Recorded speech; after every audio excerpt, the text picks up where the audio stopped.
ಪ್ರಿಯರೇ, ಇಂದು ನಾವು ಪೂಜ್ಯ ಮರಿಯಮ್ಮನವರ ಜಯಂತಿಗೆ ತಯಾರಾಗಿ ನಡೆಯುವ 9 ದಿನಗಳ ನವೇನದ ಮೊದಲ ದಿನದಲ್ಲಿದ್ದೇವೆ.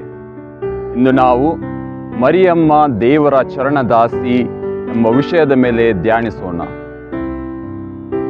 ನಾನು ದೇವರ ಚರಣದಾಸಿ ಎಂಬ ಮರಿಯಮ್ಮನವರ ಹೇಳಿಕೆ ಅವರಿಗೆ ದೇವರ ಮೇಲೆ ಇದ್ದ ನಂಬಿಕೆ ಹಾಗೂ ವಿನಮ್ರತೆಗೆ ಸಾಕ್ಷಿಯಾಗಿದೆ.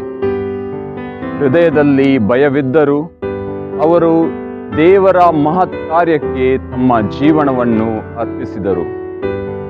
ಭಯ ಹಾಗೂ ಸಂದೇಹಗಳ ನಡುವೆಯೂ ಅವರು ದೇವರ ಮೇಲೆ ಅಚಲವಾದ ನಂಬಿಕೆಯನ್ನು ಇಟ್ಟರು. ದಾರಿ ಅಸ್ಪಷ್ಟವಾಗಿದ್ದರೂ ಅವರ ದೇವರ ಇಚ್ಛೆಗೆ ಹೌದು ಎನ್ನುವುದು ಅವರಲ್ಲಿದ್ದ ಆ ಶಿಷ್ಯತ್ವದ ತಾತ್ಪರ್ಯವನ್ನು ಮೈಗೂಡಿಸುತ್ತದೆ. ನಮ್ಮ ಇಚ್ಛೆಗೆ ಹಾಗೂ ನಂಬಿಕೆಗೆ ಮಾತೆ ಮರಿಯಮ್ಮನವರ ಜೀವನ ದೇವರ ಯೋಜನೆ ಮೇಲೆ ನಂಬಿಕೆ ಇಡಲು ನಮಗೆ ಸವಾಲನ್ನು ಎಸೆಯುತ್ತದೆ. ನಮ್ಮ ಜೀವನದ ಹಿರಿಮೆಯು ದೇವರ ಇಚ್ಛೆಗೆ ತಲೆಬಾಗುವುದರಲ್ಲಿ ಮತ್ತು ಅವರ ಪ್ರೀತಿಗೆ ವಾಹಕವಾಗುವುದರಲ್ಲಿ ಇದೆ ಎಂಬುದು ಮಾತೆ ಮರಿಯಮ್ಮನವರ ಆ ವಿನಯತೆ ಮತ್ತು ಅವರ ಸೇವಾ ಭರಿತ ಜೀವನ ಮೂಲಕ ನಾವು ಅರಿತುಕೊಳ್ಳಬಹುದು.